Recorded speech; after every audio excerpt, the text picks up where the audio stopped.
Јас сум авторот на ова дело. Познато е веќе на широко, не само на просторите на Југославија, и во цел свет. Скоро беше публикувана една книга за архитектурата во социјалистичка Југославија.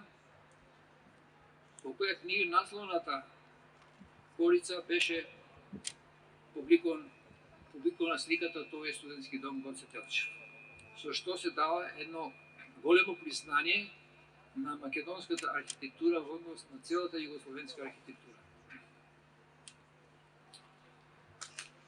Ова слика сега што ја гледате тука е архивот. Тој е на другиот крај од овој комплекс.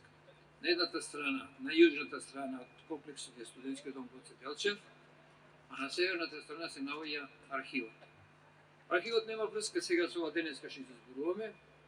Денеска ќе зборуваме за студентскиот дом Гоце Делчев. Сликата што ја гледате е повеќе дадена за архитекти, како еден архитект се изразува графички за еден одреден објект и одреден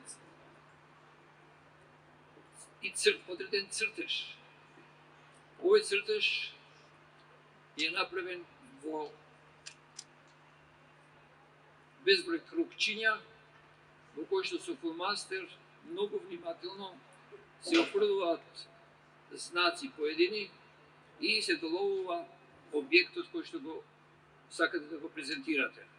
Меѓутоа, одиме понатаму.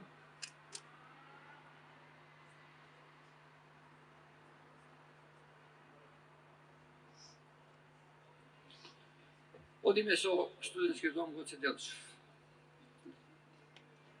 Во 1969 година,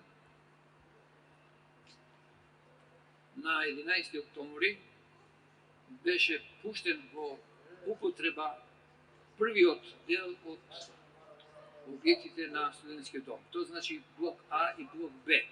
Мислам дека и денеска фигурираат тука тие блокови. Почетните блокови А и Б во себе немаја тие санитарни простори во собите, туку објектот беше замислен како по идеја на Луи Кан сигурно, да лесно се чита натрешните содржини на објектот од надвор.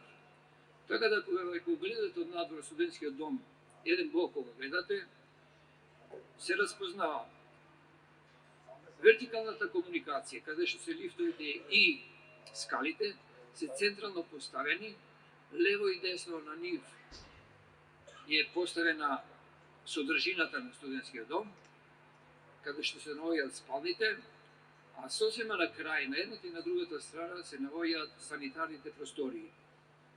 Студентскиот дом Гоце Делчев е изграден на комплекс со димензии 180 на 180 метри во основа. Во тој комплекс требаше да се сместат